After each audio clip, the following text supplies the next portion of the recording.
We are back. Colts Corner with Kevin Bowen here on Wednesday, January 22nd. Lou Anarumo, the new defensive coordinator here in Indy, will give some thoughts on that, get to Twitter questions as well. Decent amount of Twitter questions. So the news cycle, I guess, has provided a little bit of an obvious podcast here as we, of course, start to transition. You know, it's wild, Eddie, to think that we are just, a little over a month away from the Combine in town as we await conference championships this weekend and, of course, the Super Bowl upcoming. That is Eddie Garrison I was referencing, by the way. Eddie, how are you? Good morning. I'm good. Are you okay? Are you handling Monday night all right? I'm not over it. How long will it take you to get over it? I'll think about 3rd and 11 for a long, long time. And just, boy, it felt like, oh my gosh, you get one more stop here, just the snowball effect of what was transpiring there in that fourth quarter. Watching Ohio State fans continue to squirm probably was where I was most excited at that point. It shows you where my sick fandom is, but I will eventually get to, it was a great season, and oh my gosh, can you imagine beating all these teams and going on the run? And I get that that's the mature thought to have here, but I'm not there yet. I'm not there yet. Did you enjoy the experience? It was quite, I'll say this, it's a beautiful stadium. I had been to the Georgia Dome a couple times. I love the circular Jumbotron. Mm-hmm. I think that's a cool touch. 3 levels to that stadium in Atlanta, and I forget exactly, 335 I want to say was the section I was in, and I thought the view was perfect. I mean, I was in the top level of the stadium, and I thought the view was pretty good. If you're at the top level of Lucas Oil, I don't feel the same way. And I get that that's 6 levels versus 3, but it just kind of shows you the difference in stadium technology or stadium architecture here over the last decade. And there's something I was fortunate to go to the national title game here in Indy a few years ago, Georgia-Bama, and I've been to the Super Bowl here. It has such a fan feel to it, college football national title versus the Super Bowl, so corporate. Mm-hmm. And I just think that environment, the emotion of that, is really, really cool. I mean, pretty much, Ohio State definitely had, I would say, more fans than Notre Dame, but just pretty much the divide of the half the stadium here, half the stadium is the other team, I thought was really, really cool. So, I mean, obviously Notre Dame got manhandled there for, a quarter and a half, 2 quarters, and they couldn't weather the storm. I mean, you couldn't draw up a prettier, uglier opening drive for Notre Dame. It's exactly what you wanted, but stop me if you heard this before. They have a quarterback that can't hit singles. And I just think that, 21-7 halftime, Ohio State scores that 3rd touchdown, with 30 seconds to go, 20 seconds to go in the first half. Notre Dame had gone 3 and out those prior 2 possessions, and Leonard missed some layups. And it's like, if you can hit one, and just all of a sudden that drive, instead of 48 seconds, becomes 2 minutes and 48 seconds, do you weather the storm? Eventually I figured Notre Dame would get it calmed down. It took a while for them to get it calmed down. And then shout out to Will Howard, Eddie. I thought he played terrific. Now, Notre Dame didn't touch him outside of the roughing the passer, but I thought he played really well. And I thought he ran it effectively too. Picked the spots there. I thought he was really critical. But 3rd and 11, man. Players, not plays. Just give me one safety over the top. Yeah. And that's who they're going to the entire time. I don't know if you heard or caught Ryan Day on the field after the game. And I think it was Holly Rowe asked him about the play, and he was like, yeah, we were going to go to Jeremiah, and whatever coverage they were going to give us, we had different plays in, and they gave us that coverage. So we were just like, all right, go ball. Yeah, and what was frustrating as a Notre Dame fan is, Christian Gray, that corner, has had such kind of an up and down last month. He obviously had the huge pick against Penn State, but earlier in the game, he got torched on a 3rd and 17 that Howard missed to Carnell Tate in the end zone. And I thought Tate could have maybe located that ball pretty good, better, I should say. But anyways, Gray has a little bit, USC kind of picked on him a little bit too. He made a big play late, but USC picked on him. So I would like the other corner in that matchup. So if you're going to have Gray on it, I'm thinking to myself, because it was a timeout right before that play, just get that safety help over the top. Impress him at the line of scrimmage. And or press him, but preferably both. I'm fine with blitzing. Notre Dame's down their top 3 pass rushers. You have to do something, and their blitz just didn't get home all night long. But Yeah, obviously you can't get into that sort of game with Ohio State. Like if you'd have told me at the start of the day, hey, Notre Dame's going to score 23, let's say they make the field goal 26, I would have signed up for that. Yeah. And thought, okay, 26-20, 26-23, but I mean, every red zone trip besides the last one, right? Ohio State scored a touchdown on. Mm-hmm. I mean, you got to win those 4-point battles. You got to get 7 turned into 3 a couple times. They couldn't do that. They got some third down opportunities, but again, Howard delivered time and time again. So, how loud was that gong in the stadium? Yeah, I have two sounds that I will not get out of my head for a long, long time. The gong. Technically 3 because it takes 2 people to spell it. Give me that again. It's technically 3 sounds because you've got 2 people that have to spell a 4-letter state. Okay, I got you there. My brain's still not firing on all cylinders exiting that stadium. Yeah, I've got 2 sounds. One would be the gong. Of course, Mitch Jeter's just bullet of a duck hook of a 20, however long was it? 27? 30? 27. Yeah. And then, yes, OH. Yeah. No. It's so pathetic. I got to grow up at one of these points in time. There I am at Rosie's swim class yesterday. A guy walks in, decked out in Ohio State gear. I think I had forgotten I was still wearing Notre Dame apparel. I that winter hat I always wear of Notre Dame gear. I still had on, and so he kind of gives me a head nod and a little bit of a kind of a smirk, and I think he thinks I'm a mature human, and I'll be like, hey, congrats, and I just didn't say anything. So you're going to see him next week at our next? I know. I should probably apologize. I'll see him Saturday, and I should probably apologize. I just can't. Just sad. So pathetic. Okay, that's enough Notre Dame talk. Of course, the big news that came on Monday afternoon /evening that the Colts have hired Lou Anarumo to replace Gus Bradley as the team's defensive coordinator. Kevin, your overall thoughts?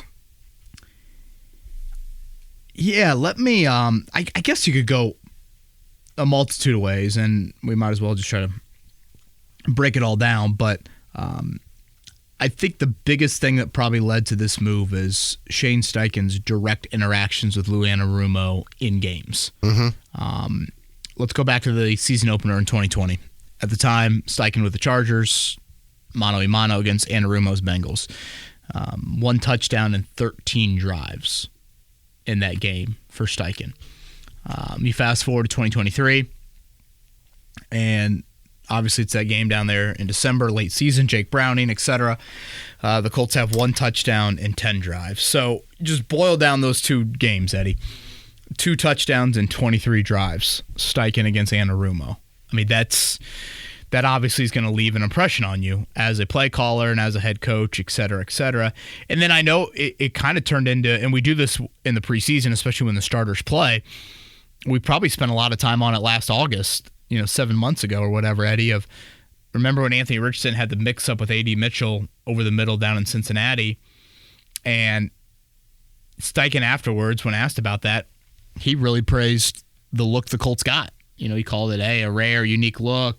I think it was a cloud match, if I remember correctly, and it's a great teaching moment for our staff, et cetera, et cetera. So, again, get into the brain of Shane Steichen. He obviously was very impressed by that particular play. And, again, I'm not going to act like one play in August all of a sudden seals your, opinion of a guy. But whether it's the 2 prior games, regular season games, or that one, clearly when these 2 teams, or these 2 men, I should say, have faced off against each other, Anarumo has gotten the better of him, and in particular those 2 regular season games. So I think it's important to kind of start there. What do you like if you're a Colts fan? Well, I think you like that there's the DB background and just the fact that, Anarumo's on the record of saying you can't give elite quarterbacks an obvious picture. Mm-hmm. And you can't. I read Max Bone, the same book, seemingly every night, and I'm like, oh my gosh, do we really have to go back to this book? Can you recite them?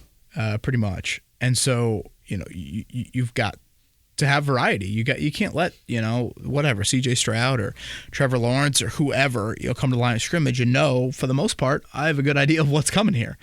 No, week to week, that's got to change. And I think there's very much an open-mindedness from Anarumo to do that.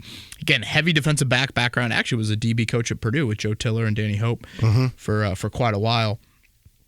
So I think that is where you'll see a big difference. It's just kind of the general disguise, the pre-snap looks, the mixing and matching of coverages, things like that.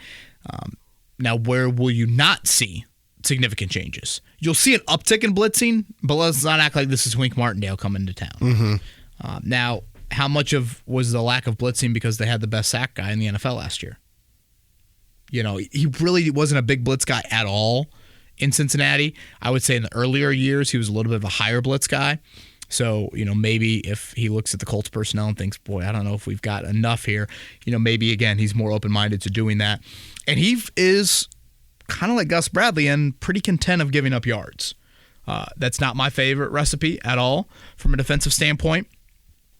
So, that is something to keep an eye on. So, those are probably the big things that jumped out at me. I know there's some positional stuff I want to get to and some other things, but just generally, Eddie, any thoughts?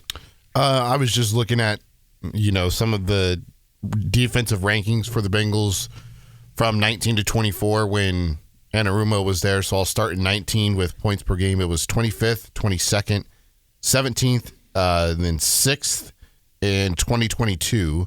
23, it was 21st, and then last year they were 25th in points per game. And then to your point about yards per game, in 2019 they were 29th, 2020 26th, and 21 they were 16th and 18th and 22 they were 16th, 23, 31st, and then this past season 25th.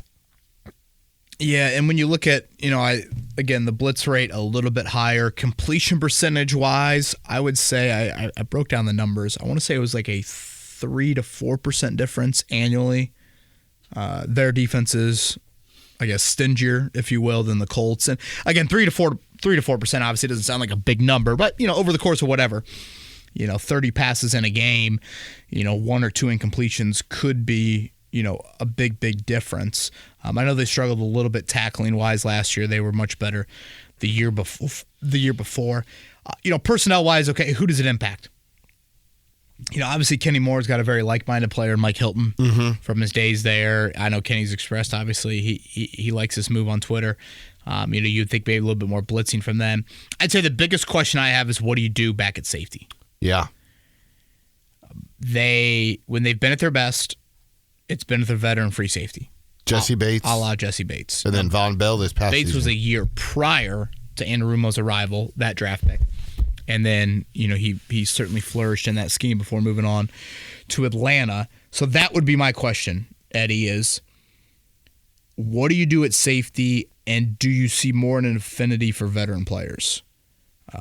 I'd say one of the more curiously alarming things from Anarumo's track record in Cincinnati was the lack of young talent that actually played in a positively impactful way, particularly as of late. They've drafted a lot of guys, and they haven't gotten much out of that. So how do you look at it? Poor scouting or bad developing? Or both? I think that would be the question I would have of is this going to be a defense that he looks at and says, man, there's a lot of veterans here.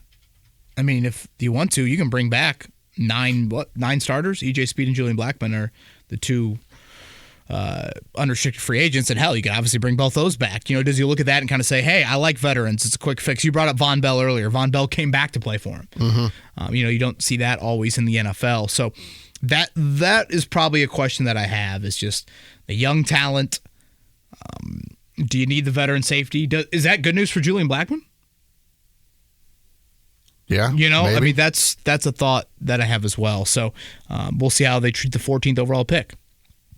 Yeah, I think something to kind of remind everybody with is, Eddie, if you got into the playoffs this year, the Colts would have been in all likelihood the 7th seed. So just swap out the Colts for Denver. Yep.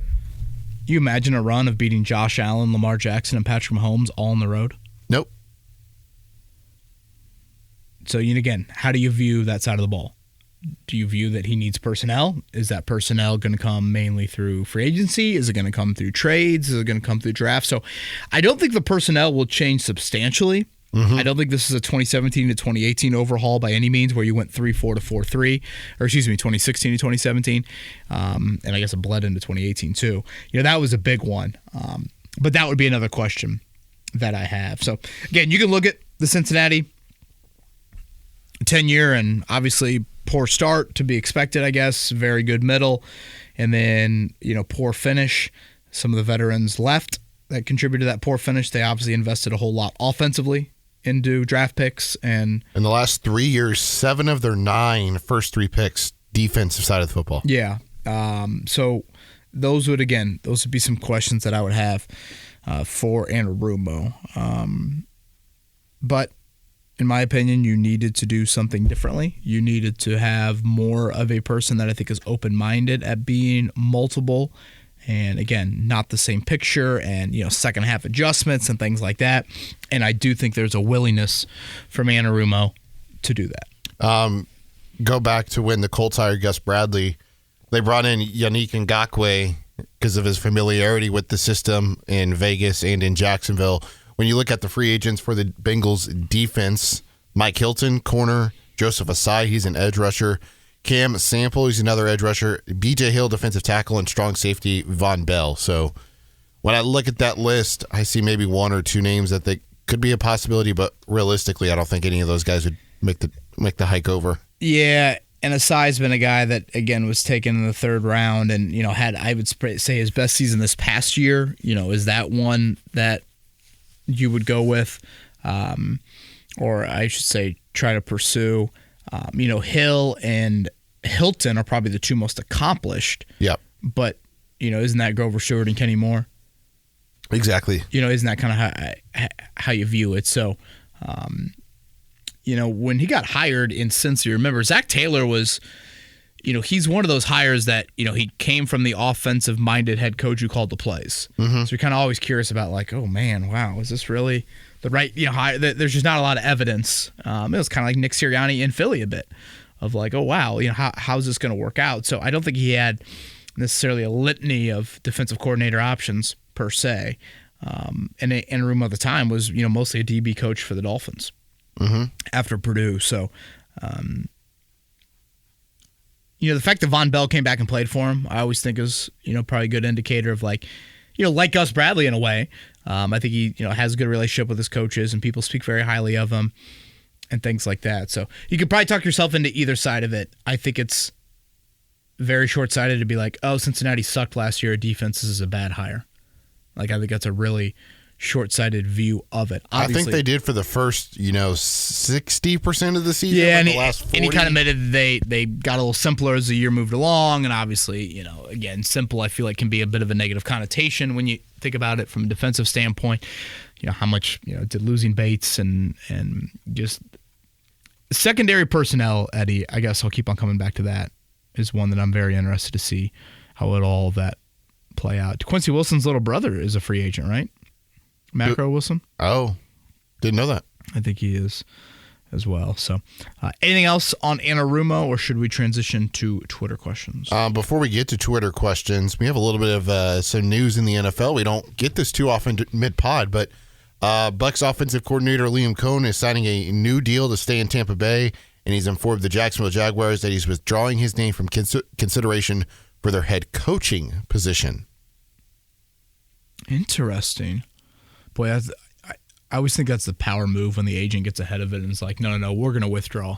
Like, you want my guy, but we're not going to let you get my guy, especially when it's theoretically a step. So where are we at right now? We still got 4 openings, right? Ben Johnson, Mike Vrabel, sounds like maybe Aaron Glenn to the Jets, and then still got Raiders, Jags, and Saints? Raiders, Jags, Saints, yep. And Jets. Interesting.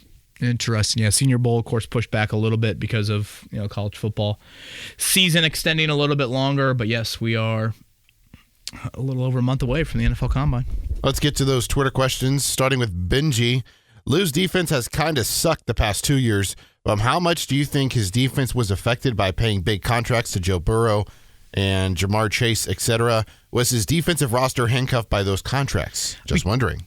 To a degree, but Eddie, you just pointed out, 7 of the 9 top 3 round guys, have been on the defensive side of the ball. So, again, that's probably my biggest question that I don't think has an obvious answer.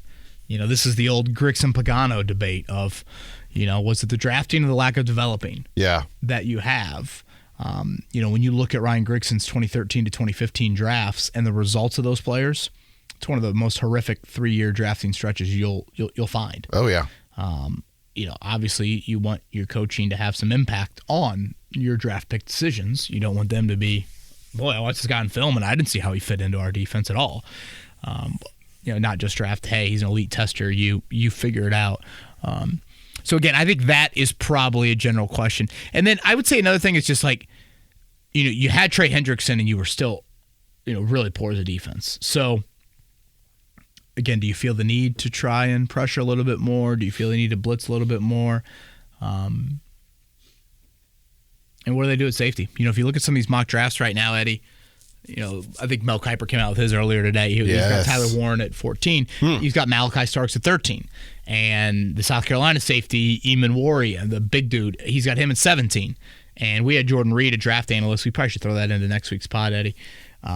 We had him on the show, and he mentioned, hey, I got Tyler Warren as my 8th player. I don't think he's going to be there at 14. So, again, if you take Warren kind of out of the picture, do you go safety? Does Anarumo trust a rookie free safety? Was it Jordan Battle, right? Correct. Was he the one that they drafted relatively early? And there's been some questions there about, again, just kind of that sort of development. I probably have generally thought that, I don't feel like the Bengals have a ton of draft talent. Or, a ton of defensive talent. That's kind of been my, again, overall thought. But, when you look back at some of these draft picks of, Dax Hill was the first round, Miles Murphy, DJ Turner, again, Battle was the 3rd rounder. They have spent some picks. So why? That's the question. Yeah, and then when you look at some of the upcoming free agents, Javon Holland's probably the biggest name at safety if he even hits the open market from Miami. Yeah, and that's why I think the Blackman one is fascinating. I could see Blackman wanting to do something differently, but yeah. Colton is next. Hey, Kevin, is there even a starting spot of A.D. Mitchell next year other than someone getting hurt? You're not going to bench Pittman. Downs is a stud in the slot, and we saw what Alec Pierce can do with only 37 catches. A.D. has a ton of talent, but I just don't know how you bench one of the other 3. Well, no, you don't bench him, but, hey, it's a good problem to have. And honestly, weren't we clamoring for more depth at other spots or more competition at other spots? So, yeah. I get what Colton's saying in a way of I believe he kind of wants to see Mitchell, get a little bit more consistent run. But A, I don't think he's earned it. And B, I know these guys have mostly been healthy. Obviously, Pittman battled through some stuff this season, but you never know. So, again, Mitchell I think he remains a super, super curious talent of you look at the numbers and it's one of the worst catch percentages in the entire NFL, but yet it's not like he couldn't get open. It was just zero reliability from a timing and a catch standpoint and a trustworthy standpoint. So I am not, Pierce, I was never a close the door on him because I thought the one trick was so special. Yep. And Mitchell, I'm not closing the door because this was not a lack of separation. This was not an inability to create space. No. He got that part. He theoretically, he did the hard stuff. Mm-hmm. So can you figure out some of the, and I say this in quotes, easier stuff there. But yeah, to me, it's a good problem to have and see how it all plays out. Frankly, A.D. Mitchell needs competition. You don't want to hand him anything right now. Yeah, I was looking at some numbers after the season shortly ended about A.D. Mitchell just because I thought, you look at as you mentioned, the catch percentage, 55 targets, 23 catches. Only 28 of his 55 targets were catchable. Right. But now, 3 drops, 2 business decisions. Yes. To be fair, though, some of that was just is he in the right spot? There are a lot of times where he'd be running back and Reggie Wayne would be looking at him dude, when that coverage means this. Again, I don't want to act like all of the incompletions were on Mitchell. I was about to say, we also have to factor in Anthony was 47.7%. Right. So it's not like Richardson had a 62, 63, 64% completion percentage, and Mitchell's the one bringing it down. And this is part of the optimism. Again, I don't think it's all on him, but there was just a general lack of what's going on here. And it wasn't just all Richardson. Flacco had a moment or two of that with him. The touchdown that he missed in the end zone week 17 or 18. I just think that this stuff is just, he's too talented of a player in creating separation for you to, throw in the bag or have, and I'm not saying the Colts are by any means. Obviously, listen to how Reggie Wayne talks about him, but very interested to see how year 2 will play out for him. Yeah, he had that game against Buffalo where Pittman sat out 6 for 6, 71 yards. I was like, okay, is this the turning point? And then nothing really after that. Yeah. I think Latu certainly hit a rookie wall, I guess, in a way, maybe more mentally, I guess, which is just, again, mind-numbing that Steichen decided to run a trick play with him in the biggest game of the season. Yeah, after that Buffalo game, 5 catches on 17 targets for A.D. Mitchell. Mike is next. What are your thoughts on the Colts signing Justin Fields? I know Chris Ballard was high on him coming into the draft. Best case, he could add some competition for Anthony Richardson and make him better, or he could take a Sam Darnold or Baker Mayfield type jump in his 5th season and be the guy for the Colts. Worst case, it could cause a quarterback controversy and become a big headache and ruin Anthony Richardson's development. What does Fields want? Probably a starting job or being able to compete for a starting job. And I guess what does Pittsburgh want? I mean, 37-year-old Russell Wilson. Are they looking at all at, hey, guys, Russ has got one, I don't know. Wilson strikes me as a dude that thinks he can play till 60. Do they want to opt a little bit more for Fields? When you combine all of it, and we got into this a little bit last week, and we'll still get to our Anthony Richardson-centric pod here at some point in the next a couple of weeks. But, Eddie, it's like, what do you want at backup quarterback? And I shouldn't say backup quarterback. What do you want at the other quarterback spot? Do you want Wise? Do you want veteran leadership? Do you want play style to be similar to Richardson? Do you want the potential for it not to be a Band-Aid? I think when you start to combine all of it, and no one's going to check all those boxes. No one. I mean, welcome to quarterbacks that are in the open market. Fields is probably the one that makes the most sense. Now, Mike points out here, worst case, it could cause quarterback controversy and be a headache and ruin AR's development. Look, I can't go there anymore. Richardson's made this bed for himself. And if you've got issues with some competition coming in, sorry about you. Then he's not mentally, at the level that you need at that position. So I understand Mike saying that, and I feel that way at times, maybe year 1, year 2, but not now. I think you have to do some things differently. And that's why, I thought Stephen Holder had a great piece earlier this week. I mentioned to you several times, Eddie, since the season has ended, and really, even late in the year, I'm like, you need to change some of the voices around Richardson. Mm-hmm. You need to strip down those fundamentals. He needs to go to the Tom House of the world. Well, he's going to the guy that Josh Allen went to. Yeah, so Stephen mentioned that in his story in Chris Hess. And,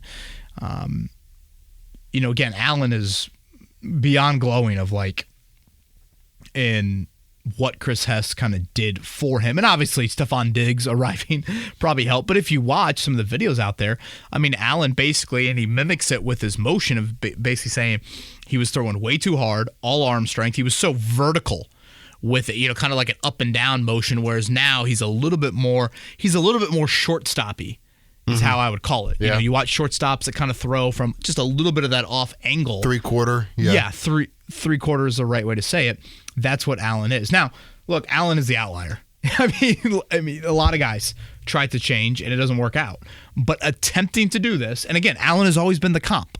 Mm-hmm. He's always been the size comp. He's always been the college comp. When he says this is the most influential person in my mechanical career, it's a big statement to make. So I like trying that. I think it's needed. I don't think you need to run back to the same people and think that it's all of a sudden going to change there. So We'll see how it all works out, but I think if you are a Colts fan and you still have optimism on Anthony Richardson, this is a good idea to try something. Mm-hmm. Now, it doesn't just stop here.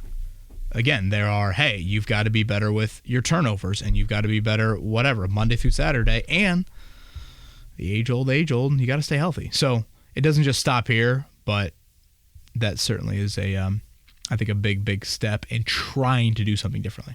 Right. You got to figure out what you have this next season in Anthony, which brings up this question from me. If they go the route, depending on how you say it, of Justin Fields, and let's say they're having a training camp battle and it's a true battle for the starting spot, and Justin Fields beats Anthony Richardson and they have a good year, what happens with Shane and what happens with Chris? Yeah, that's a great question. Okay, let me throw one more back at you. Define good year. 11 wins and they make the playoffs. They end their drought as the AFC South. Yeah, well then non-winners. Yeah, I mean then, I would say they get a 10th or Ballard gets a 10th year and Steichen gets a 4th year. Fourth, right? Yeah, 4th year. I mean 11 wins is a big number. Winning the AFC South, I assume Fields has played at a level where maybe you think he's your guy, and you feel like you have a Geno Smith, Sam Darnold, Baker Mayfield, Jared Goff, right, one of those at hand. So, and without having the schedule in place, I don't know if they can get to 11 wins just based off the opponents they have. I think in a weird way, granting them another year, like Irsay has done, has granted them one more pinch hit swing at it. Yeah. And, I'm talking the pinch hitter that, you forgot he was on the roster. Mm-hmm. And all of a sudden, he just happens to be standing next to you. You're like, oh, yeah, hey, go get a few cuts in the batting cage. I guess you could mid-season fire everybody. This is assuming Richardson doesn't go well. Right. Or, under your analogy, you're saying he just flat out gets beat out in camp. I think they'll have, which, to a lot of people is utterly amazing, that you're going to get another quarterback swing at it. That would be what? Your 6th-ish?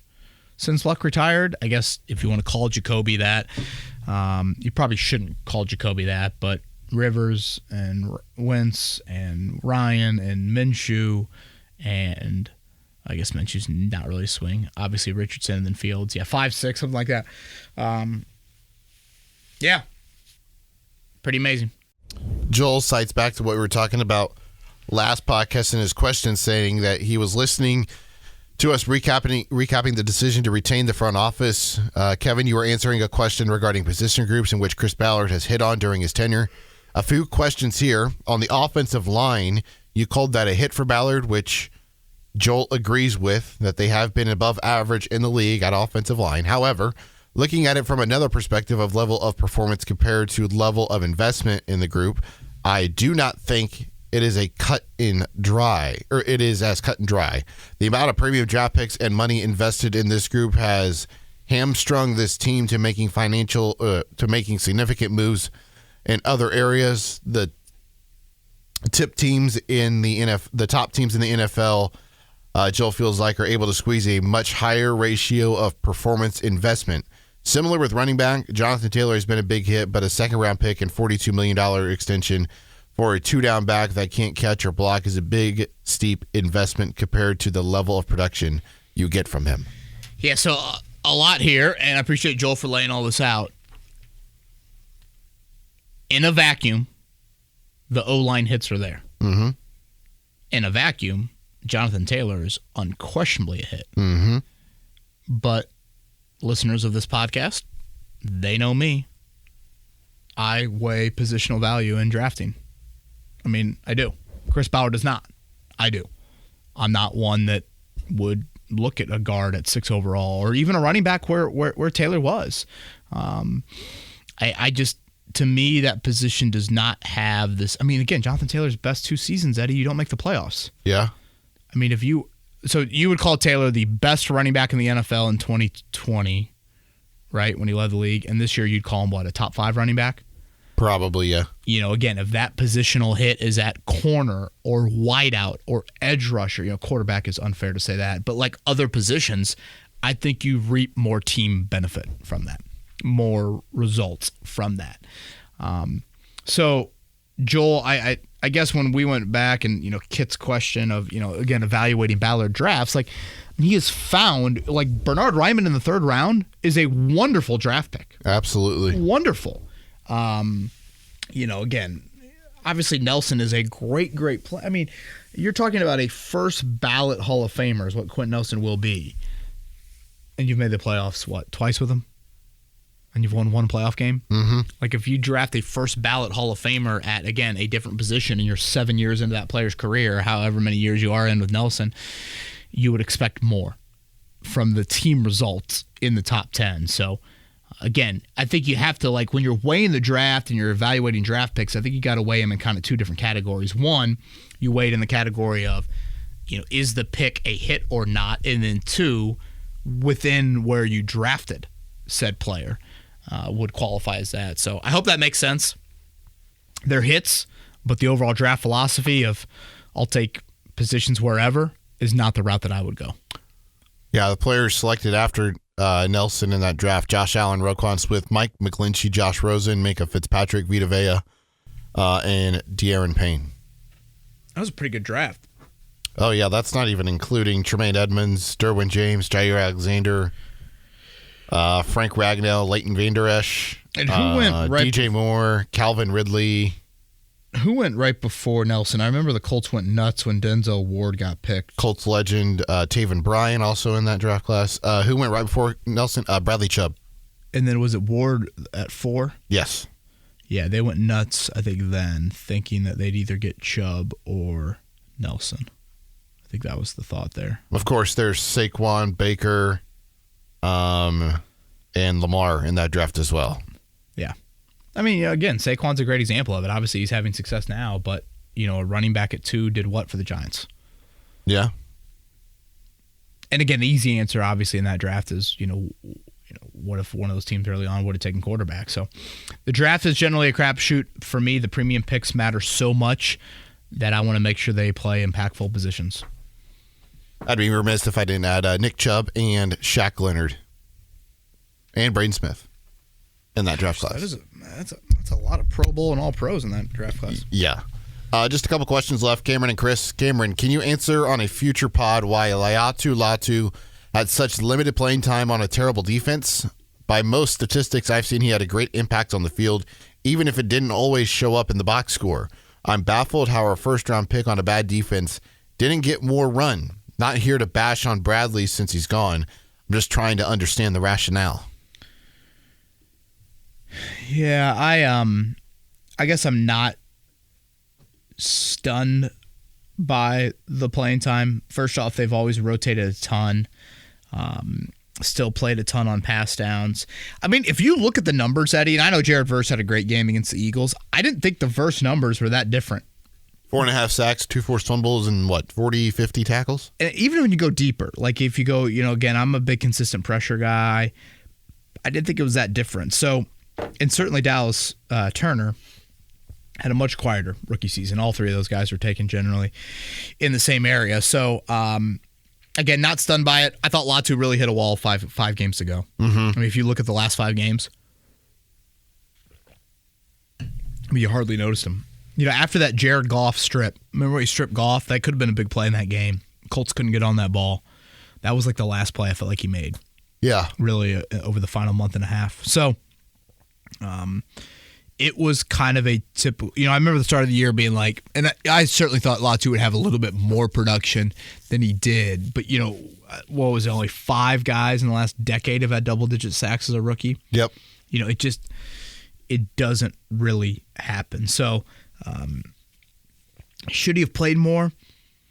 I don't know. I know he made a couple plays in the run game, but I didn't think he was an awful run defender by any means. But I am generally of the thinking of you rotate a good amount of defensive end. I know Verse definitely played more than him, but I think Verse is also a little bit more equipped to be kind of a 3-down guy than he is. So,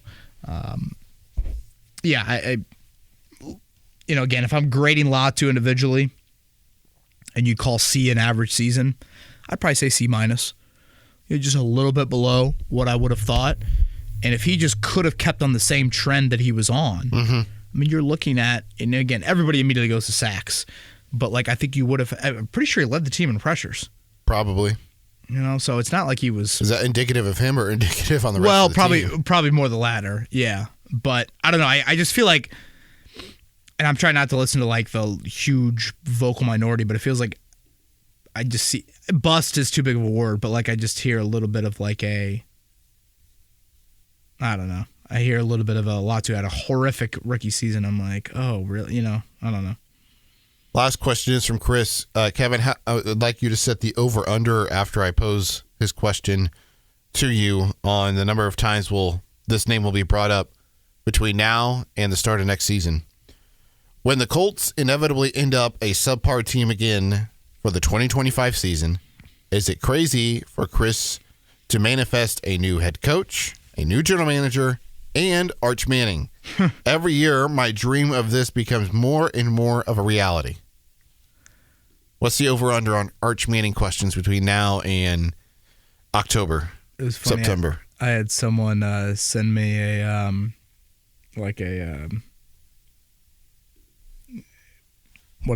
mock draft look at 2026, and oh, geez. It's like the Giants and the Colts are both like high up there. It's like could the Mannings tell Arch you're not going to either of those spots there? Is Arch good? That's the other question. It's like we just automatically assume Arch is going to be a legend, but we need to see it first. God, can you imagine if all of a sudden that started to develop next season? Yeah, I mean, obviously I've thought nothing about quarterback in 2026 and beyond. Hell, I think we just got to get through 2025 first. I brought up earlier in the podcast, if you sneak into the playoffs, Eddie, look at the playoff run that you would have had to have, the road playoff wins. I think that's the difficulty of the AFC right now. It's Mahomes is the oldest and he's 29. Mm-hmm. And look at these dudes. Oh yeah.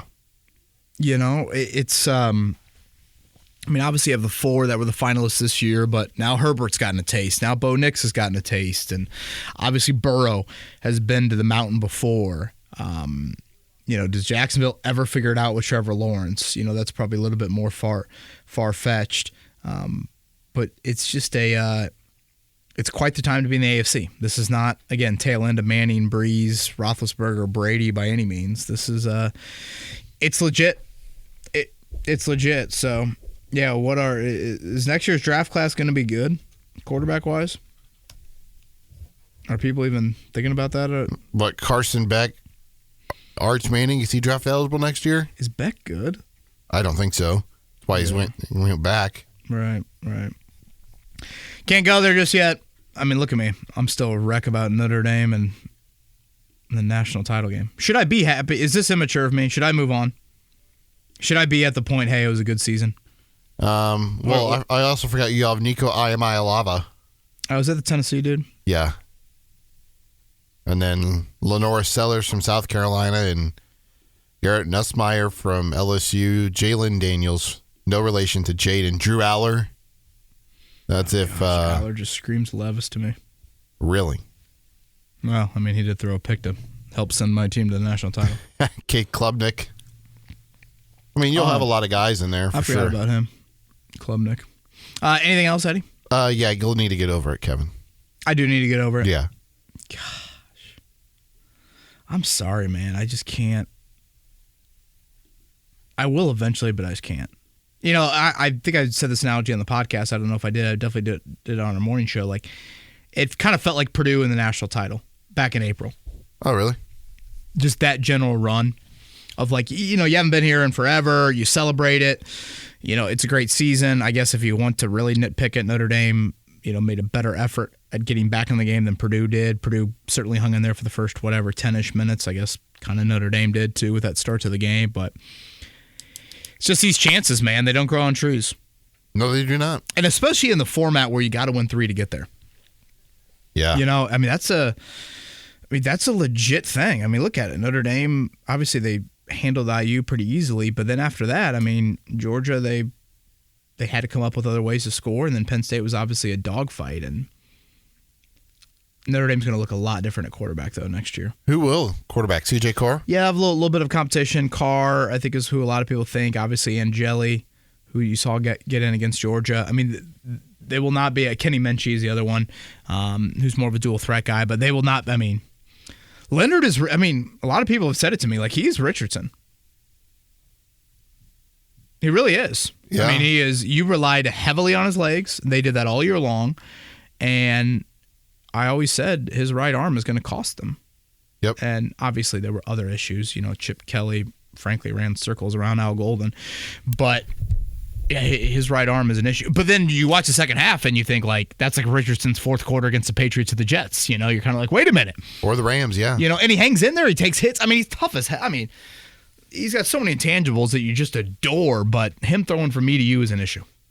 Yeah, I knew how that game was going to go after that first drive where they had to solely rely on him as a runner, and he missed a ton of just layups. Oh, layups. He missed Mitchell like, twice, no. and then he missed Bo Collins on that first. I mean, the first play of the second drive. He's got Collins on a simple little crosser for 6 or 7, just airmails him big time. And the next thing you know, I think it was holding, false start, and it's 2nd and 25. And it's like, here we go. All right, Kev, today is Wednesday. You just released this morning an article about the rookie grades. What else do you have coming up on 1075thefan.com? Yeah, we do an annual series that we'll probably get to podcast-wise, Eddie, where we evaluate Chris Ballard individually in the season he just had and Shane Steichen individually in the season that we've had. We've done this, with Frank Reich and obviously Ballard a whole lot. So we'll get to that written-wise. We'll get to that on the podcast as well. You would think from a news cycle standpoint, outside of, if people care about them hiring a linebacker and a DB coach, it should be relatively quiet here for the next really month. You don't typically get into some February re-signings, but obviously when the combine rolls around, Anarumo is going to meet the media tomorrow morning. If you're listening to this on Wednesday, that'll be Thursday morning. So we'll have something to react to off of that coming up next week on the pod. Nothing else from me. Bills, Eagles. That was my pick at the start. Sticking with it. Really? Mm-hmm. What you got? Chiefs, Eagles. Commanders got a chance? I think so. How about Isaiah Rodgers? I think so. He might play a big role all of a sudden. Yeah. You can insert your jokes here. I thought he had, as a returner, he always looked pretty good. I thought him even picking up that fumble and getting some yards out of it was nice. Obviously Bills. I mean, it just feels Peyton Manning, Colt, Patriot thing. I can only imagine what Josh Allen's emotions are. They just don't make mistakes talking about Kansas City. Kansas City wins boringly now. Yep. They're not the high-flying attack they used to be. Nope. But it's impressive. It's impressive. He's Eddie Garrison. I'm Kevin Bowen. Everybody have a great week.